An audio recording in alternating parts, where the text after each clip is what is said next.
Uh, just wanted to start off, I guess, with not only have you worked with National Lampoon, but your film work includes titles like Heavy Metal, Ghostbusters, Dave, and Kindergarten Cop, to name a few. Focusing on Ghostbusters, how did you start working with Ivan Reitman? Uh, it's a very long story, which I've told about 100 times, so I have to get the energy up to tell it again. Um, it's a convoluted and strange path. It goes back to National Lampoon. So when I was in National Lampoon, which is a magazine, um, there was also um, a live cabaret show called the National Lampoon Show, which had Bill Murray, Brian Doyle Murray, Gilda Radner, John Belushi in it, and Ivan Reitman produced it. And I don't know how that exactly happened, but somehow Matty Simmons, the publisher of National Lampoon, knew Matty, knew Ivan, and thought he could do the job, which of course he did. Their relationship started there. So by the time Animal House was getting done, which is Matty Simmons' idea, they felt that Ivan Reitman was the only already accomplished film producer, because he'd produced successes in Canada, that he would be qualified to produce the movie. So his relationship started with National Lampoon between Ivan Reitman and Matty Simmons and that company. Now, I knew Ivan just a little bit peripherally there. I consulted on a couple things and did some graphics, and he knew what I was because he knew the magazine. But there was a sister publication called Heavy Metal, which is basically published by the same company, but it was Len Mogul, who was Matty Simmons' partner. Now, when Animal House came out and was a success, Len Mogul said, well, gee, I want to make a movie too, and maybe this Heavy Metal can be made into an animated feature. And it was based on material that was actually originally published in France, in a magazine called Motala. And basically what he did with the magazine in the United States was to translate it and use the same plates, even the same, not plates, but the same film, and just put in English dialogue, you know. So I was kind of freelance at the time. I was more or less almost out of work. I was floundering. I wasn't sure what I was doing with myself.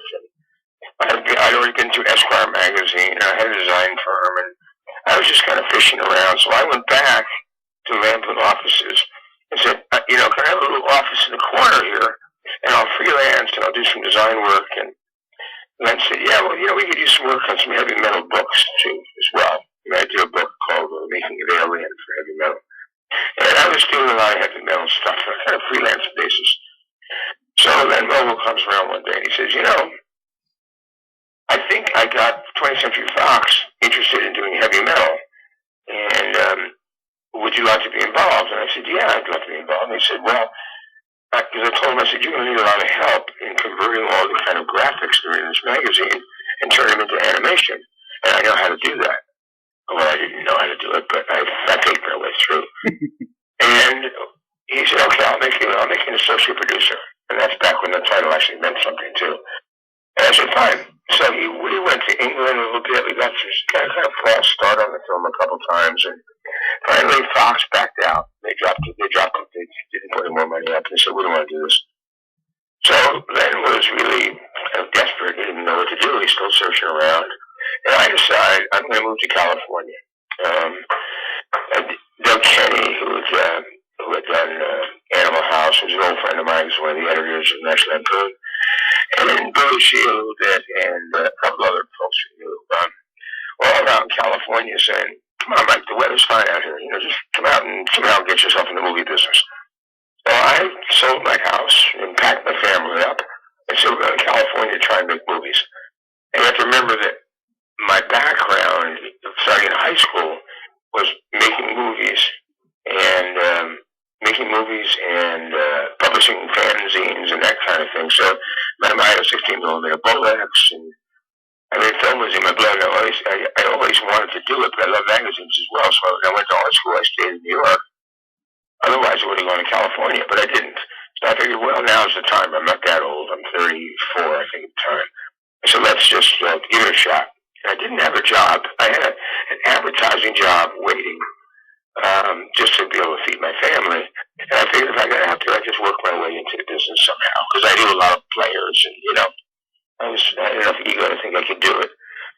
And so what happens, I'm literally, while I'm on the airplane, flying from New York to California, Len Mogul talks to Ivan Reitman, because he'd already done Animal House. He said, Ivan, do you think you could be interested in making this movie called Heavy Metal, an adult animated feature? And Ivan looked at it and said, I can get the money for that with 2 phone calls, and we can do it in Canada. He said, fine. He says, well, while you're at, do you remember Michael Gross? He goes, well, yeah, vaguely. And he says, well, he's on his way to California. And I told him if the movie got made, he would be associate producer. He says, well, I can't promise that. Ivan says, I mean, what the hell is he going to do for me? I mean, he's never made a movie. I don't know, what's he going to do? He says, well, he's coming out. Would you just meet with him? He says, sure, I'd be glad to. I go to Ivan's office, and I sit down, and I said, he said, well, how you doing, Michael, blah, blah, blah. He said, so what do you think you can do for this movie? I said, well, and Ivan had never done animation. Nobody had done animation. And I pretended I knew a lot more about animation than I did. I knew something, but, I didn't have any real working experience. Mm-hmm. And I said, you're going to have all this artwork, all these different stories, all done differently. And the animators are used to doing there was no animation industry then, so they were used to either maybe doing some Disney, which wasn't doing anything at the time, and maybe they did commercials and, fine art, and I mean, some of them might have done Saturday morning cartoons. I said, I'm used to doing this kind of stuff. I said, but I understand once you simplify it for animation, it's not the same art you're seeing in the magazine. I said, but I can guide that simplification. I can make it look, even in simpler form, like the magazine does. And that's what I can do. I can art direct it. And he says, fine, you're on. And he hired me on the spot. So I got my first producing job within 2 weeks of landing in California. That was quite the lucky break. Yeah. Luck is part of a lot of things in life, and also you got to take risks. If I hadn't moved out there, it wouldn't have happened. Very true. So I did Heavy Metal, and when it was over, we didn't have any real work for me. But I didn't really recognize that I delivered that film. So, I mean, he was really impressed.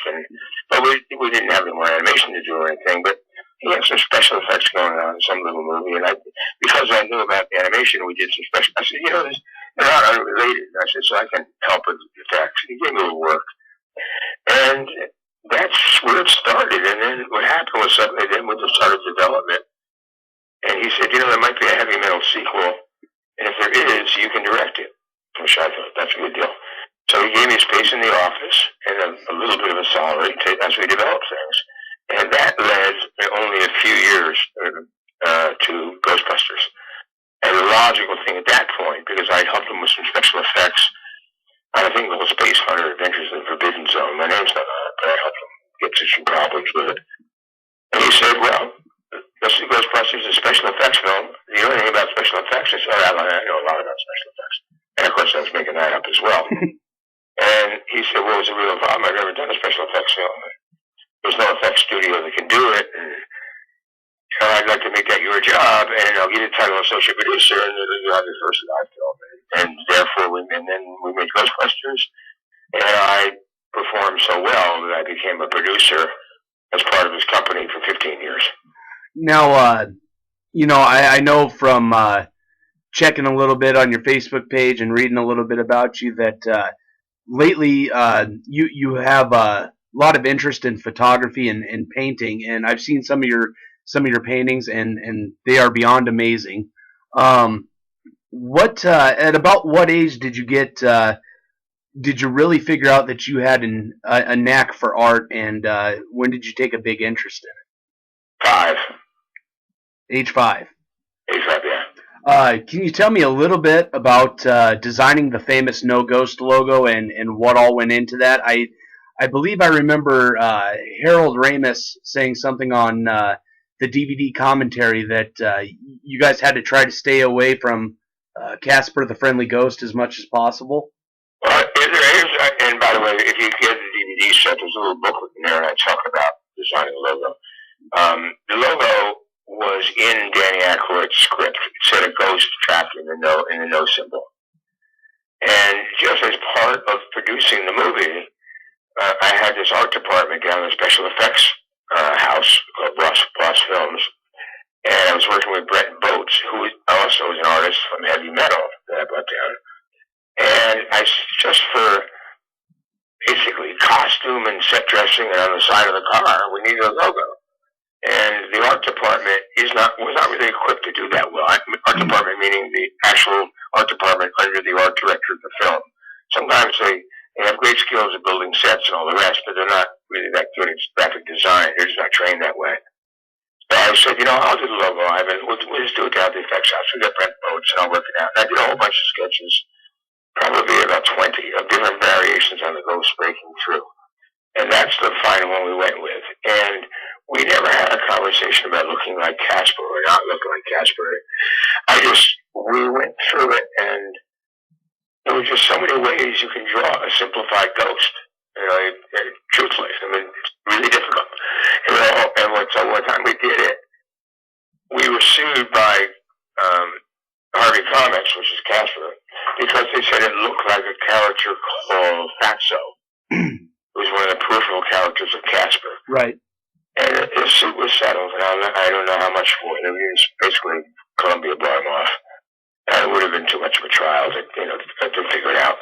And if you think about it, there aren't many ways you can draw it down. I tried my best to do variations on that ghost, and that's basically what works, And there is, and who knew it would become such an icon, And how does that make you feel, when something you created is still, in the year 2013 is still a very, very widely recognized symbol?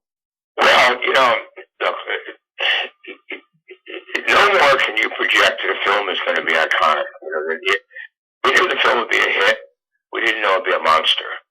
And what we didn't know is longevity. And what we didn't see was what it did to generations. I did at some point say, Ivan, 25 years from now, this is going to be a generation's Wizard of Oz.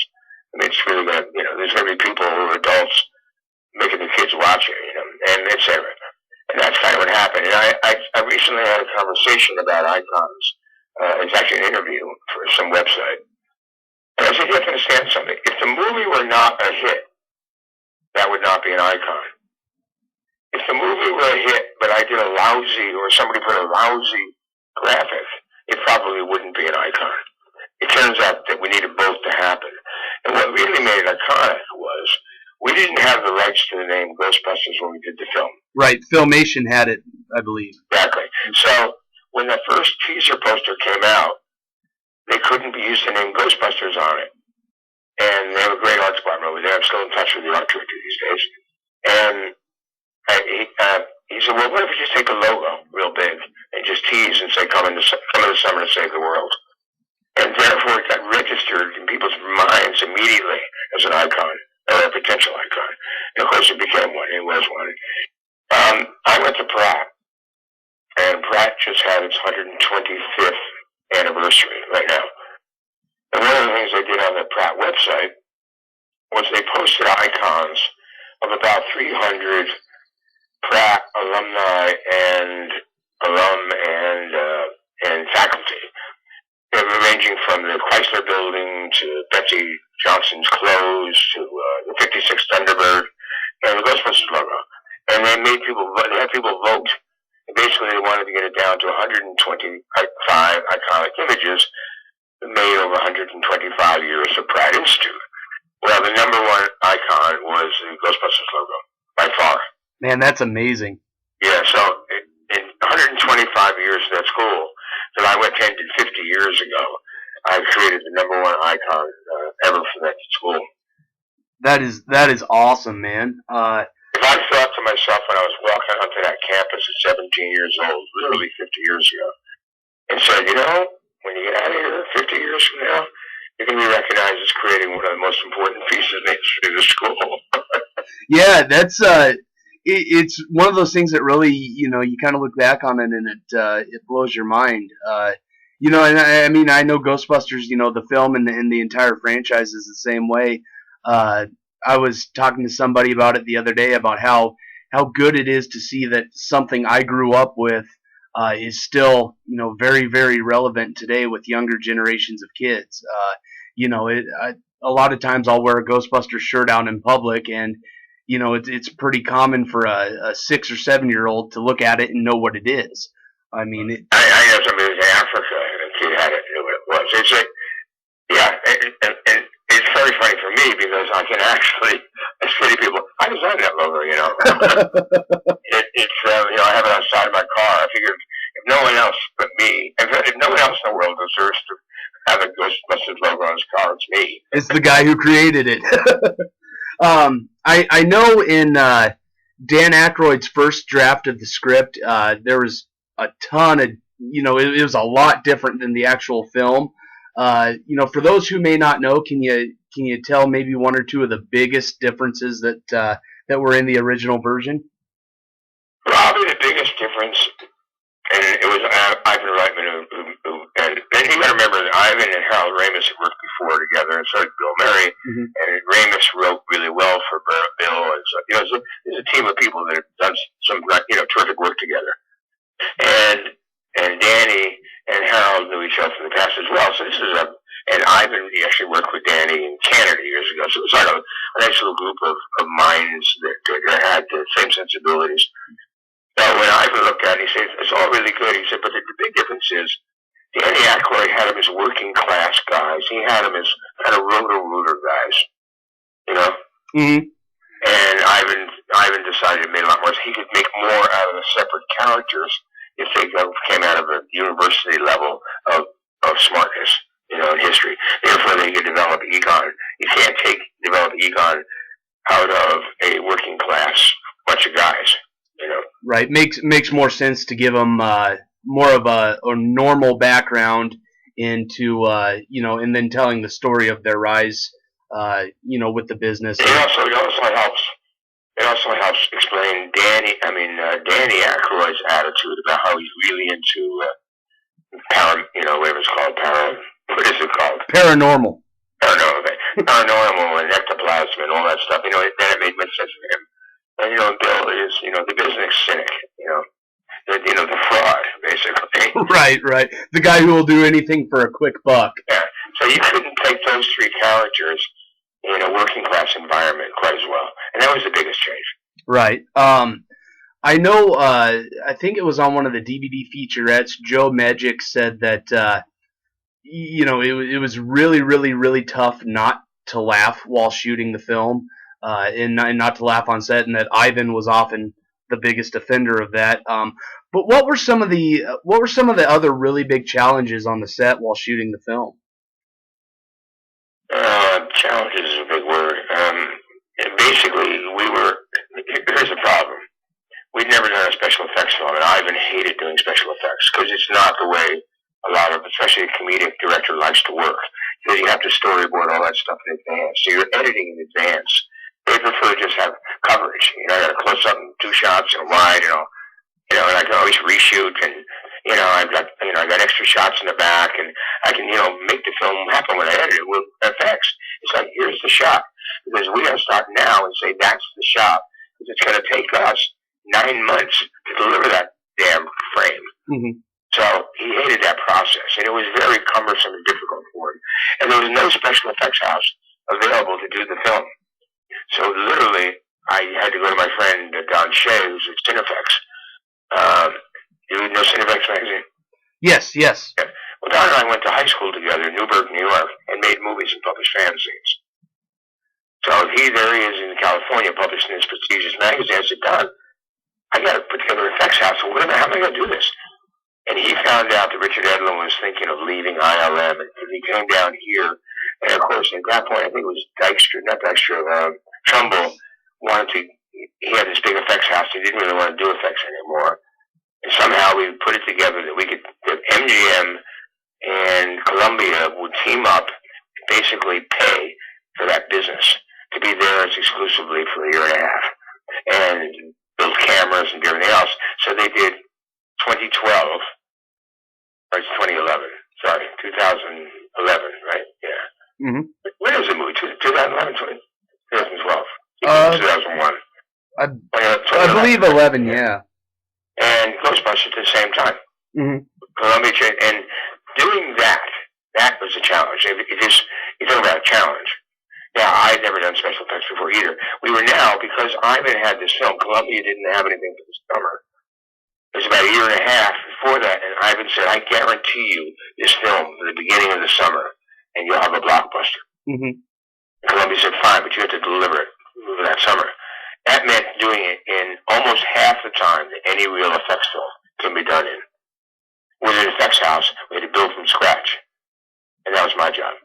Mm-hmm. And that, I can tell you, right until the last day, was more grueling than you can imagine. Well, I can, I can see, having to not only, put all the special effects shots together, but, make the props to do it, the terror dogs, Slimer, everything else. I can imagine it's probably a really, really big headache. Well, all filmmaking is difficult, but that was a massive difficulty. But it was so good. And I brought in all these artists to do concepts for the ghosts and creatures and all that. And I had money to spend on guys I knew in the comic business who were always low paid, thousands of dollars. And just to think, give me 2 weeks worth of drawings on how you'd see a ghost. I'll pay $2,000 a week. And they just sit there and draw like pigs and shit. So I have be able to just do it. It was like a wonderful thing. So it was very satisfying in 100 ways. Mm-hmm. And of course the film was so damn good. Shooting it was fun, and difficult, exhausting, and all the rest. But always fun. It was a lot of laughter on the set. All right. A lot of laughter, yeah. Actually, that kind of leads into my next question. Not to mention that we got to work with Sigourney Weaver, who's one of the great joys in the world. Oh, she is amazing, isn't she? I loved her in the Alien movies, Ghostbusters as well. I can honestly tell you, the first time I saw the film, I had seen the cartoon, ever since I was a young kid, 2 or 3 years old. But when I saw the film for the first time, I was about 4, and I can honestly say that I think she was my first celebrity crush ever, and she still looks amazing to this day. The woman has not aged a bit. Well, it was very funny because the effects house guys were thrilled we're going to get to work with Sigourney Weaver because of Alien. Mm-hmm. And about the first reference everybody made went, "Oh, the panty shot in Alien." Yep, I was actually I was writing I wrote something for my website a while back about the Alien movies, and I think that was honestly one of the first things I pointed out too. Were all in each film the panty shots. Definitely can't go wrong with those. And I said to her, one of the problems is down at the effects house. These guys are making all these creatures and everything. They don't even have time to come to the set. I mean, only the film crew, the effects film crew, showed up at the set. Mm-hmm. Maybe some people had a day off and come up and visit, but basically they were too busy to go on the actual set of the movie. And I said, these guys all worship you, and they're just thrilled that they were doing stuff for you. And would you take the time and come down to the effects house, say your hellos? And she said, "Oh, great, I loved her." And she came down, and she was so gracious to everybody.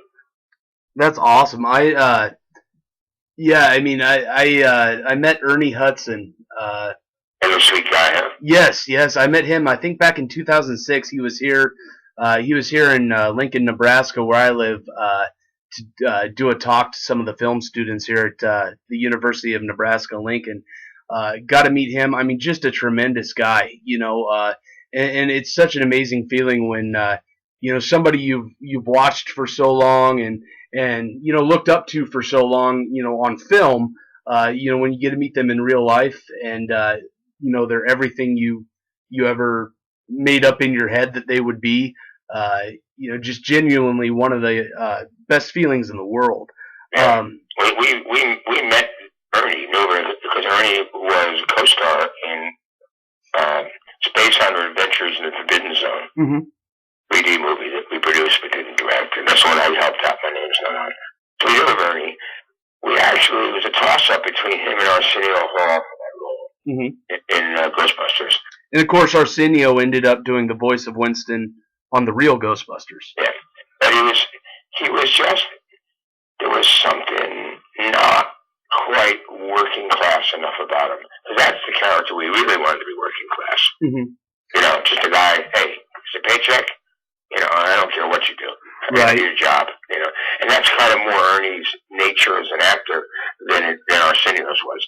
Arsenio was a little too wise-assy almost, and we wanted it leveled out with that character. We had enough wise asses in the film. Right. Yeah, that I was actually going to ask you what was put into the decision to cast Ernie for the role. You know, because you had mentioned that pretty much everybody had worked with each other before. You know, whether it was on Stripes or Meatballs or Caddyshack. You know, a lot of things like that. What was put into the decision to cast Ernie as opposed to maybe another Second City guy or another guy that? It's pretty much what I just said. We didn't need another really active improv comedian personality. Somebody had to be the leveler. You know what I mean? It had to be a saner, average voice. Right. That's what he is in those characters. And also, I was going to say something else about we worked with her. And the big surprise in the movie, I'm waiting for you, and I think you regretted it in the end, is the Rick Moranis' role was supposed to be John Candy. Right, right. And John turned it down, and I'm not sure why. I don't know what happened why he turned it down. I remember something in the DVD commentary. I think Harold Ramis was talking a little bit about how initially it was supposed to be John Candy, and yeah. I think he said something like John just couldn't get into the part and figure out exactly how it was supposed to be played, and he thought, well, maybe if I try it with a German accent, or maybe if I do this or that, and then I think ultimately it was decided just to go ahead and cast Rick. Yeah, well, again, we'll go back to Second City, Right. And John, John's a voice on heavy metal as well, so we, of course, he's in Stripes, so we had a relationship with him, where it wasn't that problem. It was just, he didn't see the role, I guess, he didn't see it. Right. Do you have a funny story from the set that maybe a lot of people have heard it, maybe not a lot of people have heard it? Just some really funny off the wall experience from working with these guys. Well, I have two, but they're not behind the scene. I don't know. I have two that I just like to tell sometimes. One of them is there's that scene where Sigourney is in the chair, and all the arms come up and grab her. It swings around. Yep. Yeah. So that chair is built obviously on a stage, and underneath it are puppeteers, actors, with phony arms, with monster arms, Yep. And they burst up. But one of them has to come up between her legs. Yep. And grab her face. And there's a little hole, and the guy is getting positioned down there, and Sigourney spreads her legs, and she says down to the guy in the hole, "Come on, make my day." Oh, man. and yeah, I'm sure he still tells that story. But no, there's some funny outtakes. We didn't see it as a movie the kids would go to. And when we screened it the first time and kids were at the screening, we were upset. Because we said it's going to frighten them and it's going to change the rhythm of people laughing. We didn't realize that, like an old Abbott and Costello movie, they would frighten kids. They were Abbott and Costello monster movies, They would just frighten kids. And then as soon as they all come running out, it's so silly, they would laugh out of relief. Mm-hmm. We didn't see that coming. Right. We didn't know it, So the relationship with kids is kind of like, but at a certain point we're just saying, we were going to almost have an R rating, and we said, let's take a couple of takes out of here and replace them with things that won't give us an R rating, because apparently families like it. This is our first, we'd already shot a rough cut, But one of the takes was, when they're all at the top of the building, and a Stay Puft Marshmallow Man comes up, right? Mm-hmm. And Harold Ramis walks almost up to camera and looks to see it's the Stay Puft Marshmallow Man, right? Mm-hmm. The take, they tried a lot of takes, and they improvised. The take we originally had in the cut was Harold went, "Fuck me." which I mean would be hilarious because that differentiated from his character so much. So we just said, putting the word "fuck" in there, we'll change our ratings. So we took it out and changed it. So we went. Yeah. So I like both those stories because they're indicative of the idea that we were having some fun. There's a lot of improvisation too. Sure. A lot of improv. I know Jason Reitman, Ivan's son, did a live reading of Ghostbusters just I think a month ago maybe, and I know I think he said he was talking about how when he was putting the script together in order to do the live reading, he had to go back and add in so much of Bill's stuff because Bill pretty much improvised, the majority of the stuff he was supposed to do. Well, majority is an exaggeration, but yeah, I mean, it's a pretty tightly written script, and Harold Ramis knows how to write for Bill. Mm-hmm. So the material's there, but what would happen is every time there was sort of a line, I would come back to Bill and say, give me something different, give me something different, give me something different, and Bill would throw it out there 3 or 4 different ways because they're improv. They know how to do that shit. Right. And was that Sigourney Weaver is a method actress, mm-hmm. and she has to go in the other room and prep to come out and do the scene. Right. Bill Murray could be playing cards with you and waiting for them to say, okay, and you get up and just do it. And he'd improv. And Sigourney always said that Bill broke me from the method. Yeah, I mean, was it, sometimes when Bill would improv stuff, I mean, was it impossible just to hold back a laugh? Because, I mean, a lot of takes where she laughed and she couldn't. She's not supposed to laugh. Right. You had to reshoot. I remember one point, my wife came to the set and she started laughing out loud. She'd never been in a movie set. And God, it was like, there's sound here, honey. You mustn't make any noise.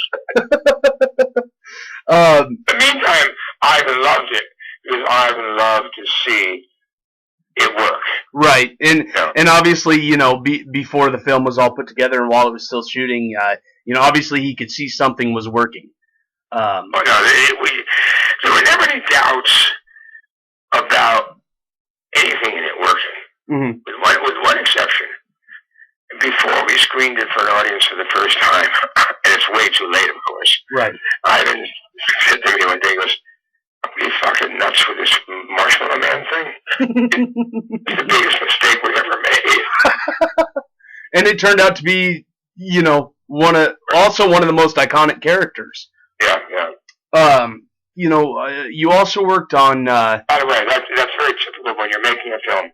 The real problem is, there's an old saying about film that your film is never as good as your dailies or as bad as your rough cut. Right. You just don't really know. You know what I mean? If you go from script to shooting to dailies to editing to cutting, you don't know anymore. You just, you're so deep in until an audience sees it, especially in comedy. You just don't know. You have to believe in yourself, but it doesn't make you right. Right. Enough flops to know that one. I know you also worked on the real Ghostbusters cartoon. How did the decision come about to transition, from the movie to a cartoon show for kids? Well, basically, here's the thing. We made the first movie, and there was no desire to make a sequel. And it was about a year later, Filmation did still have the rights to do a Ghostbusters animated show. Right. That's the one thing we gave them the rights to. We bought all the film rights. They could do a Ghostbusters animated show. It obviously couldn't be based on our characters. Mm-hmm. They had to do it completely original, maybe from the live show they once did, with Larry Storch, Right. So when it came out that they're gonna cash in, basically, Columbia came and just begged us. They said, please, there's going to be a Ghostbusters show out there. It's going to be crap. It's going to be not to knock Filmation, actually, but I worked in Filmation a little bit. I like them very much. But they said, we can't let this happen.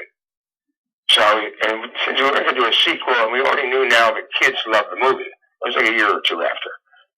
We said, okay, make us a deal, tell us what we have to do, and we'll do it. And we did ABC and syndication at the same time. We did 114 shows. And we just ground them out. Some are brilliant, some are sadly deficient. J. Michael Straczynski was the genius who really pulled the best scripts together. He was the creator of that star, what's it called? Science fiction series. It was very, very popular. I don't follow the subject that well. Mm-hmm. But he did a brilliant job, and and it was so much fun to do. You go and you record them, and the scripts are easy and fast.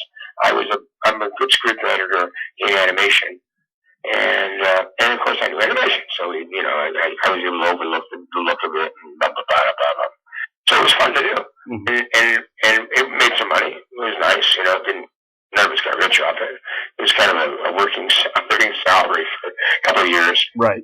And then the show comes out, and it's been running, at that point, so we did 4 or 5 years of it, And then the decision came out to do a sequel. Mm-hmm. Because now, on top of everything else, we had no merchandising tied into the first movie. Virtually none. And the reason for that is you can't go to a company who hasn't seen the film yet, and by the time the film is out for them to see it, they can't start development on, say, toys, because it's a year away, and by then the film is history. Mm-hmm. All they're interested in is television, which repeats itself, right? Right. All the toy companies got on board, and to do a lot of other merchandisers based on the real Ghostbusters. So now that really made a generation of kids really involved again. So by the time we did the sequel, which is 5 years later, 5 years, I think, 5 years. Yeah, 5. 5 years later, one of the reasons, first of all, it's a pretty good film. And we didn't have an ending, and that shows. And you remember, it's not fresh anymore. It's a good film, but it suffers what a lot of sequels suffer from. It's like, it's nothing new there. You know what I mean? Mm-hmm. You're not surprised at anything, Right. We have that fault. But the other problem, Ivan, is you've got a generation now of kids playing with these toys. And if you're a 19-year-old, if you're a hip teenager, you're thinking of that, you don't see it as a film you want to go see.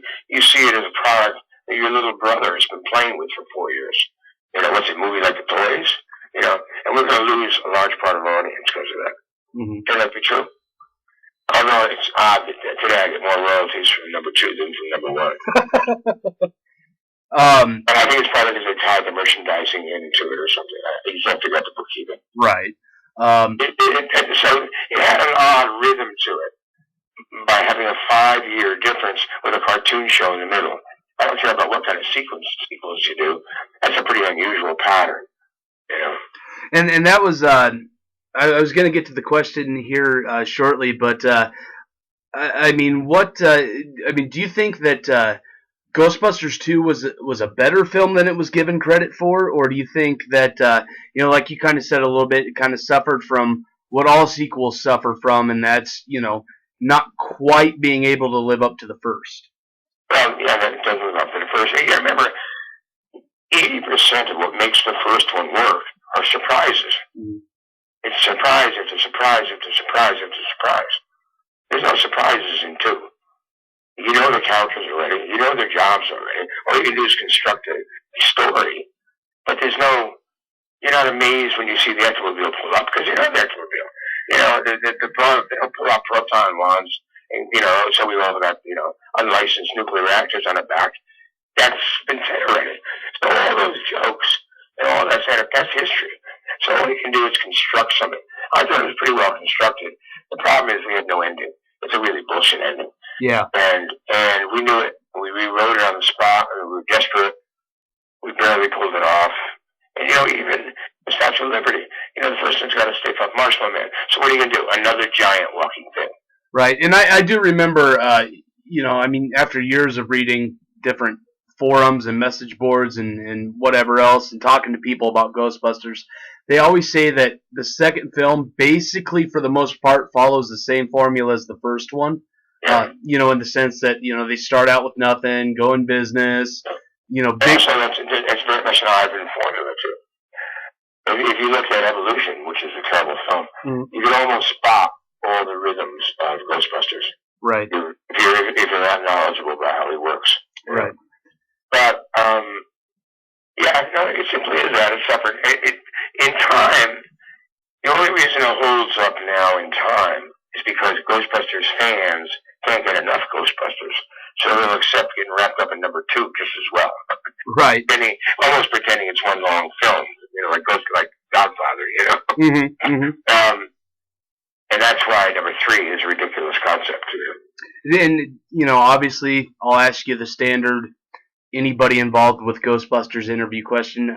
Do you see a third film ever seeing the light of day? I don't know. One of the problems you have is there are too many. There are too many people who can say no, and if they say no, there's no movie. Obviously, Sony wants to do it. Mm-hmm. Danny Aykroyd wants to do it because Danny's a great enthusiast, and it is his baby, and he would just have fun anyway. And, what the hell? Why not? Right. We do it. But Harold Ramis certainly wouldn't write it. In fact, the scripts that are in the works are not Harold Ramis scripts. And since then, Harold's directed a number of wonderful films. He doesn't need to do that. Mm-hmm. He doesn't really work much as an actor. So all he's going to be is, they're all going to be cameos or something. But you got to remember that Ivan Reitman, Bill Murray, Harold Ramis, and Danny Aykroyd, any one of them can say no, and the film won't be made. Right. They can reject film whether they're in it or not in it or anything else. It's a consortium in which any of them has veto power. Mm-hmm. So Sony's in a tough place with it. They have to get all those guys to at least say yes, even if it's a different film and Sony runs off by themselves and they just make it without script approval or whatever's going to happen. So Ivan's gotten himself involved, probably just to test the waters. I don't really know. I just know the complexity of those players. And Ivan's more of a producer now than a director. And he produces some very good films. So as a producer, he might say, I'm not against producing. I'll make money. Why not? But I think everybody kind of feels every year that clicks by makes less and less sense that you can make a number 3. Mm-hmm. You have to so rethink it. And that's probably what would have to happen. And look, the same can be said of Batman. Look at the variations that the Batman movies have made. Mm-hmm. When they went from okay to terrible to brilliant again, whatever. So, anything's possible, but you remember that's a character-based concept. Ghostbusters is not a character-based concept. It's an idea. So if you have new Ghostbusters, they've got to be very good, and everyone's got to watch everything they do and compare them. It's a big battle to make that film work, and I don't think there's that much enthusiasm for anybody concerned, except maybe Ivan as a producer. I've talked to Joe a little bit, and he's very mum about it. He doesn't want to. I don't communicate with Ivan much at all anymore, so no one's really willing to say anything. And that's either a good secret, or they're just kind of I don't know. I don't want to talk about it. And the other one that goes around, and I think to 90% of what Danny Aykroyd says, or whatever else says, or what people say Danny says, is not true. Mm-hmm. Danny lies. You just can't trust all this internet crap. Right. I do believe, because I think the source was good, that Danny said, it's time to shit it off the pot. And if they don't sit down and say yes now, it won't be made. Right. Yeah, and I think I remember seeing in that interview or something that was passed along those lines. Him basically saying it either gets made or this is it. I'm happy with my career. I'm happy with Ghostbusters. If it gets made, great. If not, I'm fine with it too. Yeah. Do you think the concept of introducing new Ghostbusters would even work? I know they tried it a little bit with that Extreme Ghostbusters cartoon, and that didn't take off and become popular at all. But do you think introducing new people and having Ray and Egon and those guys pass the torch down, do you think that could even work for future films, or do you think it would just? Well, that's the only way you can do a future film. You're not going to have those guys be themselves and star each movie. They're virtually doing cameos. But do you think it would? Do you think something like that would tarnish the first movie and maybe the legacy of the franchise itself? I have no idea. That's one of those things where at that point you have to say it all depends on the quality. Right. If it's great, no one looks back. But if it's not, damn right it'll damage it. And does anyone care? I mean, Sony's the only one who just, has a stake in wanting it to happen again, I mean, I would welcome it only to the extent that I share in the royalties of merchandising, which would be juiced, go through the roof again, and therefore puts a little more money in my pocket. And probably would regenerate even more interest in looking at the original movies, which I participated. But I don't. Let's put it this way: I don't give it a minute's thought. Right. I guess that's really, as far as Ghostbusters goes, all I have to ask you today. Are you currently working on anything else that you'd like to tell everybody about? No, I'm 90% retired. Okay. I live on the beach in Oceanside. I live in a blue bungalow. The waves actually hit my house once in a while. I paint. I have an exhibition coming up late this year in Laguna. I enjoy doing it. I haven't done it in half a lifetime.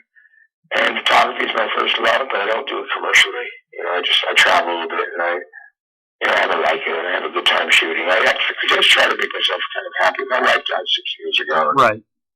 And a lot of things in my life are not part of my life anymore. So I live a simple beach bum sort of life, and as long as I'm creative, as long as I'm alive, and as long as my health's all right, as long as I'm still make enough money off the movies, they still pay me royalties, and I don't have to work particularly. I do graphics, I do nothing. I consult on film scripts now and then, but basically, I try to stay. Here's what I try to do. I try to get up in the morning at 6, work till noon, and then not work anymore the rest of the day. And that work could be a little bit of graphics, or it could be painting, or it could be, I don't know, something else. I take my Jeep off-road into the desert. I just went to Portland, Oregon to visit friends and laugh a lot. And I'm 67 years old. And I just don't have anything to prove. I don't want to fade away without contributing somewhat artistically.